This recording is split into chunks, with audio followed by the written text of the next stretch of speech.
Selamat datang kembali ke channel saya. Bersama saya Henny the Legend. Oke, hari ini saya masih berada di Tokyo dan ini hari ketiga saya di Jepang dan kita tinggal di sini di Hotel Legend bernama La Firenze. Sepertinya ini terinspirasi dari sebuah kota di Italia yang namanya Florence.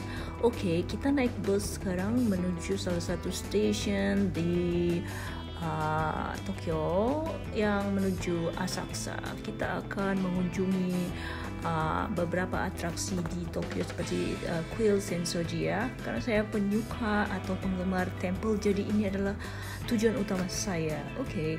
Jadi bicara mengenai hotelnya, itu hotel termasuk hotel tua dan ini bandara terdekatnya itu kira-kira adalah bandara Haneda. Kalau dari Haneda Airport itu sekitar 26 km dan ini adalah bangunan tua seperti yang saya sebutkan tadi. Oke, untuk hotel itu sendiri saya bayar sekitar 500 ke 600-an ribu lah ya. Itu sudah 2 orang karena saya suruh Yoshimi tinggal sama saya malam itu dan breakfast juga include untuk 2 orang. Oke, menurut saya termasuk lumayan murah untuk ukuran Jepang ya dan strategis tempatnya. Jadi seperti yang kalian lihat itu stasiun bus pemberhentian bus atau halte bus itu di depan hotel.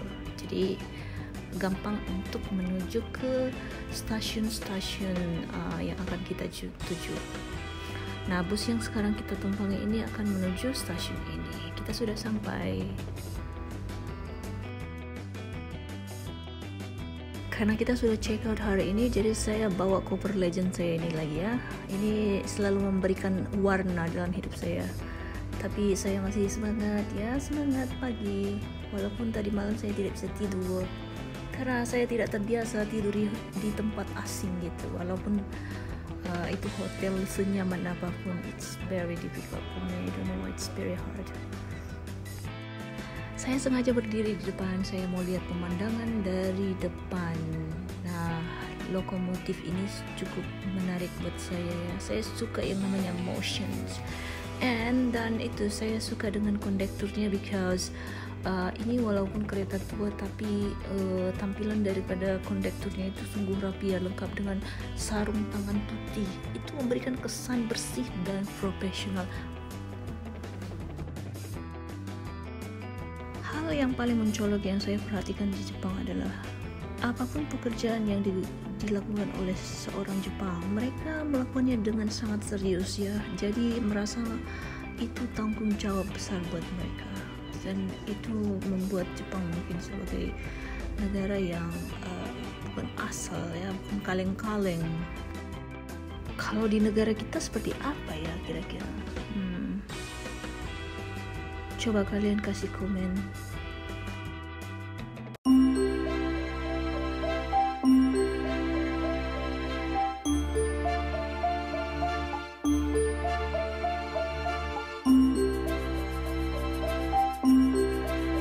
Dan kita sudah sampai di stasiun Asakusa. Kita mau cari locker dulu untuk menyimpan tas legend saya tadi. Nah, ini kita beruntung dapatnya. Jadi kalau kalian ke Jepang mau nitip barang di stasiun-stasiun itu banyak locker ya. Tapi kadang ada banyak yang tidak kosong. Jadi mungkin bisa pesan online dulu sebelum sampai ke sini ya. Nah, di sini kita bayar dengan menggunakan cash ataupun koin.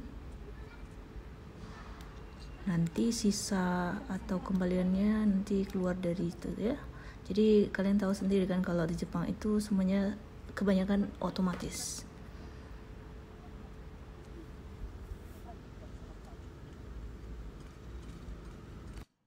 Harga itu disesuaikan dengan ukuran. Jadi locker ini sendiri ada 4 ukuran, yaitu mulai dari besar, sedang, kecil.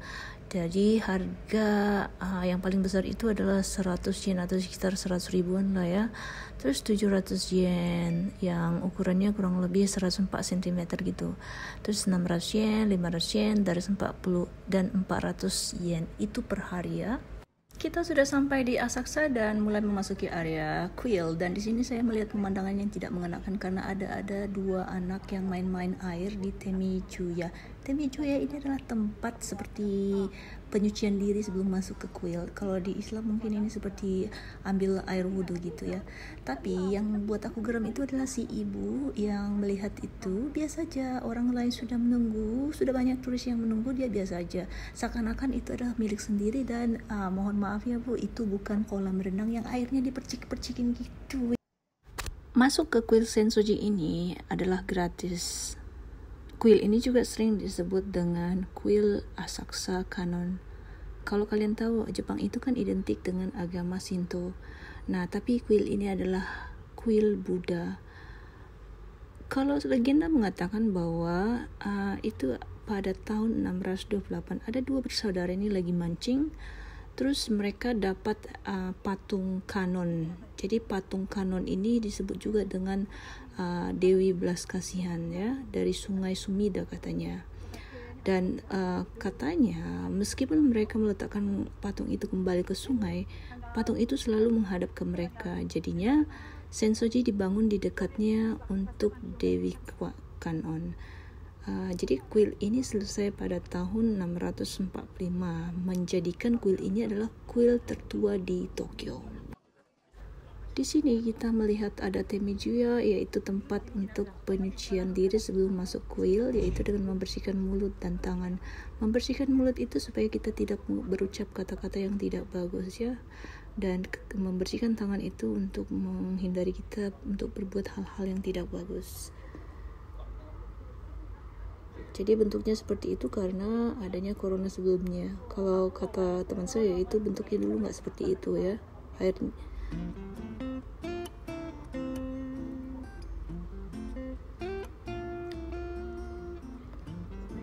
Nah, ini ada altar pembakaran dufa dan orang-orang mengibas-ngibaskan dirinya dengan asapnya itu ya. Ini adalah disebut Chokoro.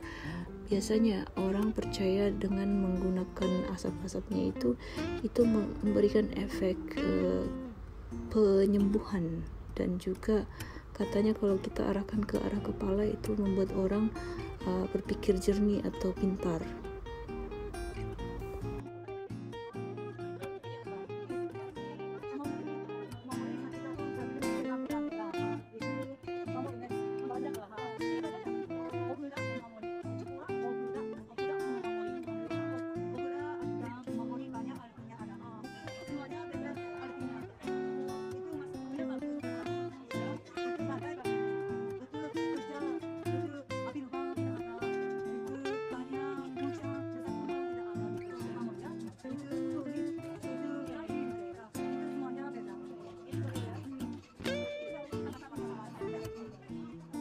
Jadi, Omamori dikenal di Jepang sebagai pelindung dari bencana atau hal-hal negatif lainnya. Seperti yang sudah dijelaskan sama teman saya tadi, itu fungsi dari masing-masing Omamori itu beda-beda ya, dan ada periode waktunya. Jadi, kalau kalian mau beli, terserah, itu tergantung daripada keyakinan masing-masing, oke?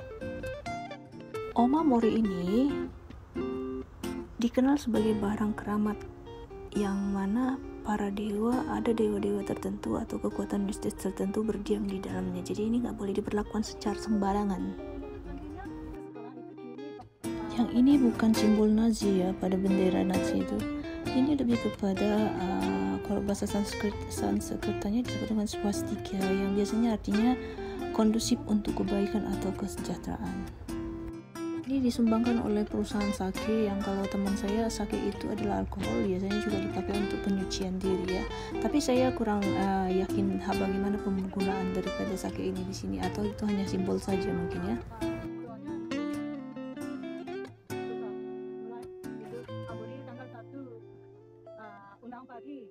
Di sini ada berdoa.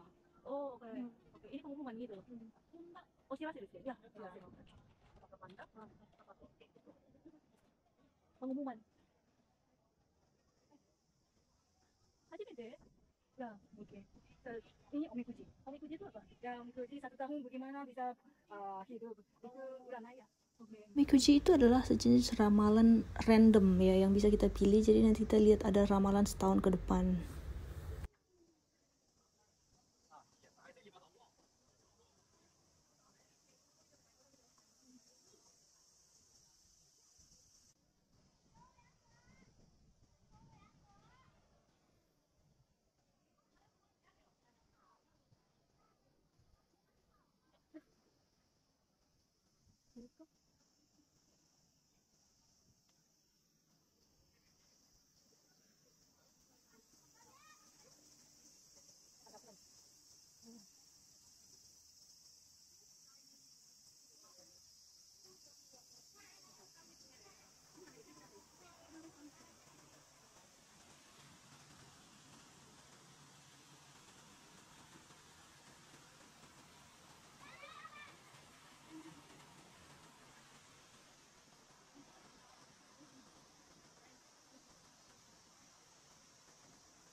Osaising itu sebenarnya adalah tempat untuk mempersembahkan uang untuk kita berdoa kepada dewa untuk orang-orang yang sudah meninggal gitu ya, secara singkatnya.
Dari sini kelihatan 5 tingkat pagoda. Nah, ini adalah salah satu dewa pelindung anak. Biasanya ditaruh itu celemek gitu, seperti pelindung untuk anak-anak katanya.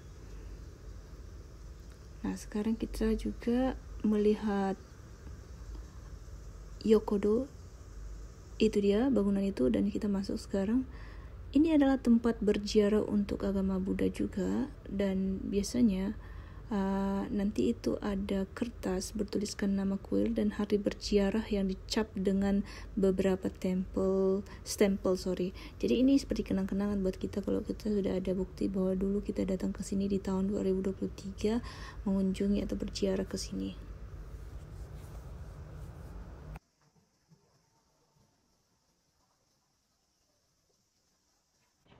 Sekarang kita memasuki aula utama Sensoji yang disebut juga dengan Kanondo.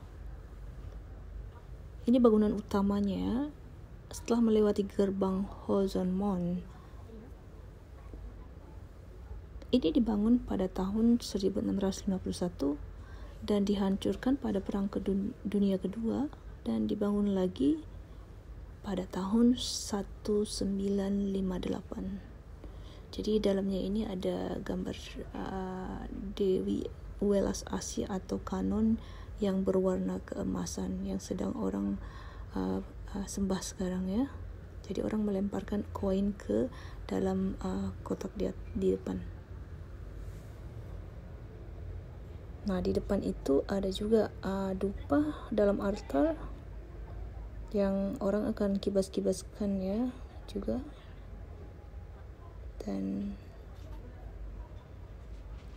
ini adalah lanteranya.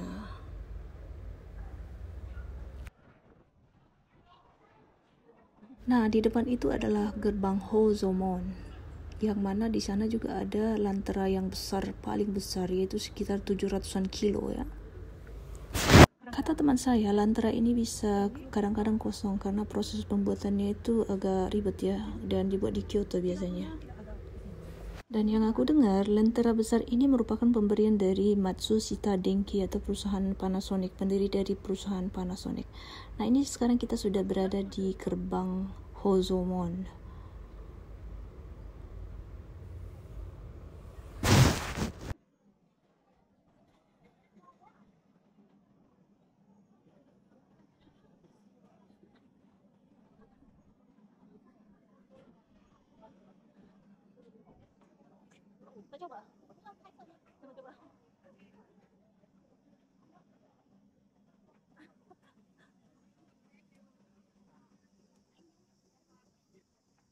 Nah, sekarang kita akan memasuki kawasan Nakamise atau daerah pertokoan. Kalau dilihat dari atas bentuknya seperti ini ya.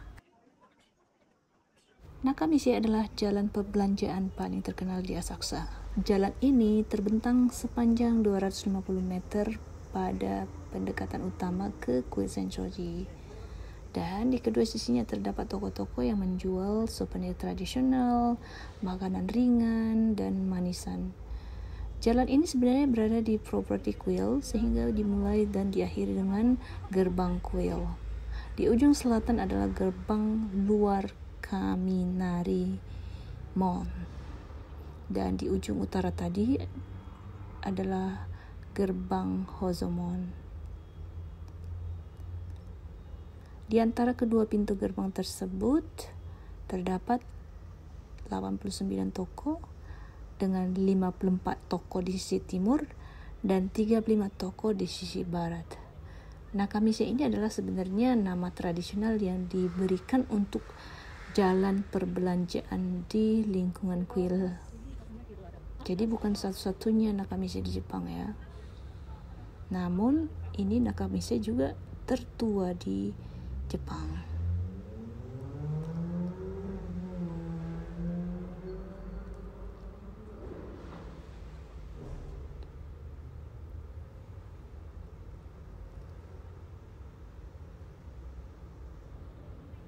Salah satu wajib dibawa sebagai oleh-oleh ini adalah kerupuk berasnya Jepang, atau juga ada biskuit kedelai. Ini adalah toko Kimuraya Ningyo-yaki. Ini camilan populer di Nakamise juga ya. Namanya adalah Ningyo-yaki atau dalam bahasa Indonesia disebut dengan kue boneka panggang. Yaitu sebenarnya kue bolu panggang lembut sederhana yang diisi dengan pasta kacang manis. Bentuknya bisa bermacam-macam, ada yang seperti merpati, pagoda, atau karakter kartun yang lain. Dan kita bisa makan di tempat atau bisa beli sekotak untuk oleh-oleh.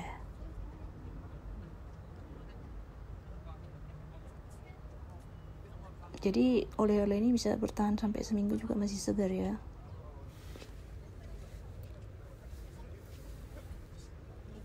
Saya paling suka jajanan ini karena dia lembut, benar lembut, dan isinya tidak terlalu manis. Tapi ada yang terlalu manis juga.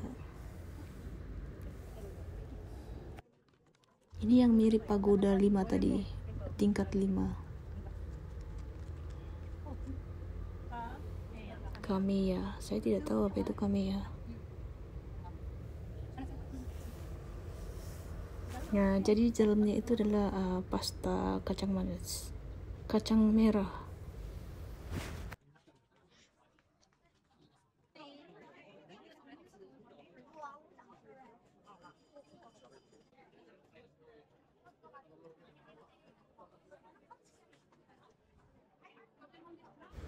Setelah puas beli oleh-oleh dan juga melihat seluruh toko, kita mencari tempat makan.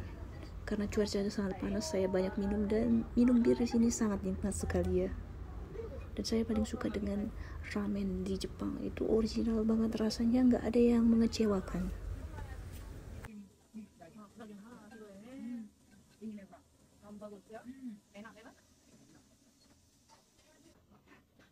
Yang dipesan teman saya ini seperti jenis mirip dengan capcay, cuman ini ada mie-nya. Kalau di Indonesia kan capcay itu kan hanya sayur-sayuran, tidak ada mie-nya gitu.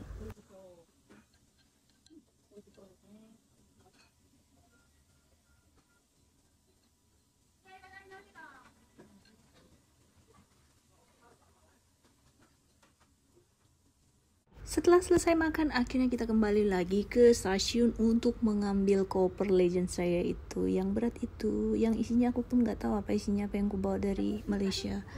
Nah, dan saya rasa di sini adalah tempat perpisahan kita dengan Yoshimi, karena Yoshimi besok harus bekerja kembali. Sebenarnya dia bersedia untuk menemani saya sepanjang hari itu dan mengajak saya ke rumahnya di Chiba. Tapi saya merasa bahwa saya harus memberikan waktu waktu untuk Yoshimi beristirahat sebelum kembali bekerja.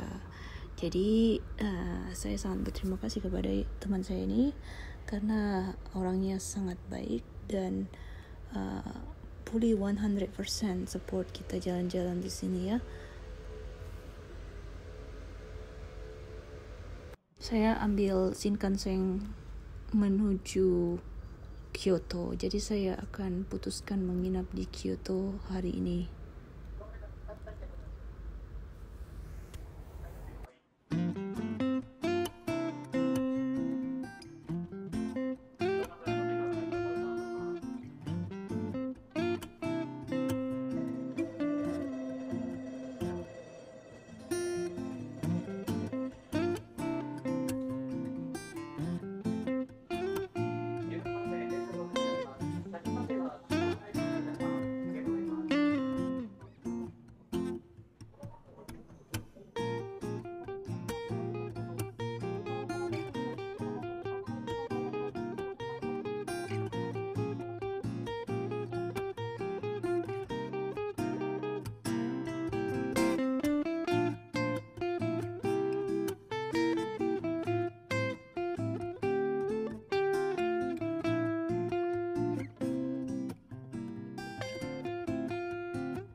Oke, saya sudah sampai di Kyoto. Ini jam 8 malam ya. Saya mencoba mencari hotel saya tapi belum ketemu. Nah, saya bertemu dengan seorang cewek cantik kawaii ya. Dia ini adalah mahasiswa katanya dan saya memperkenalkan diri, saya bilang saya mencari hotel. Dan yang saya salut dengan orang Jepang ini adalah mereka mau membantu sampai kita di depan pintu. Kalau menurut saya begitu, saya sudah berapa kali bertanya dengan orang, mereka akan antarkan kita tepat di depan pintu itu ya, di depan pintu yang kita tuju. Jadi sebenarnya dia itu kerja part time, tapi saya bilang apakah tidak apa-apa mengganggu kamu gitu. Dia bilang tidak apa-apa, kerjaan saya masih banyak punya waktu banyak katanya.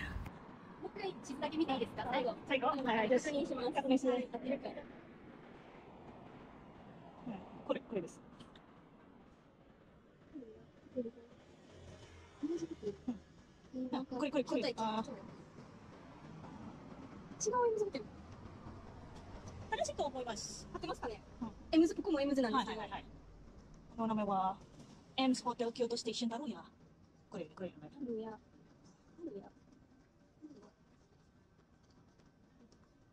お、違うとこかも。京都ステーション。京都ステーション。京都駅のエムズホテルなんですけど、タルヤが。京都ステーションから。京都ステーション。いや。から、ちょっと待ってくださいね。はいはいどうぞ。タルヤ。あ、違う。京都駅から、バスに乗って違うとこまで行かないといけないかも。タルヤが。ちょっと待ってください。Setelah dia cek, ternyata hotel Ems yang dia pikirkan itu berbeda dari yang ini karena ada beberapa cabang yang lain. Jadilah saya mencari lagi ke cabang yang lain setelah diberi instruksi. Dan ini adalah pengalaman saya yang menyeramkan menurut saya karena jam 9 malam di Kyoto itu sudah sepi ya, yang ada hanya mobil. Nah, di sini saya sudah hampir menangis, tapi saya beruntung karena saya bertemu dengan seorang adik-adik yang saya tanya, ternyata dia juga masuk ke tinggal di hotel ini itu. Dan di hotel ini, oh my god ya, semuanya serba otomatis. Kita check-in juga sendiri. Dia hanya nanti mandu seperti ini. Oke, jadi perlu kalian tahu juga kalau di Kyoto itu kita harus bayar uang pajak, dan saya rasa di Jepang itu hanya Kyoto yang mengharuskan kita bayar pajak ya seperti itulah jenisnya. Dan ini saya akhirnya sudah sampai di hotel. Nah, menurut saya pengalaman yang paling menyenangkan adalah ketika saya sudah sampai di hotel dan saya tahu bahwa saya bisa beristirahat. Itu adalah kenikmatan tertentu buat saya. Dan coba kalian lihat, hotel di Jepang ini sangat bersih, mengkilap sekali ya. Cukup minimalis tapi cukup nyaman. Dan saya lihat bahwa semua hotel di Jepang itu memiliki bathtub. Itu adalah kebiasaan ya, atau maksudnya hal yang biasa di Jepang gitu ya. Kalau di Indonesia mungkin atau di beberapa tempat di negara lain saya lihat ada beberapa hotel yang ada bathtub. Tapi kalau di Jepang rata-rata semua gitu. Dan ternyata karena saya sangat suka dengan hotel ini, saya tinggal di sini selama 4 hari. 4 hari ya di Kyoto. Dan ini adalah markisa asli Jepang yang saya beli beberapa hari yang lalu. Baiklah, saya akan tidur dan kita akan ketemu kembali besok pagi, di mana saya sudah kondisi fresh seperti ini dan kita siap melakukan perjalanan berikutnya. Sampai jumpa teman-teman, bye bye.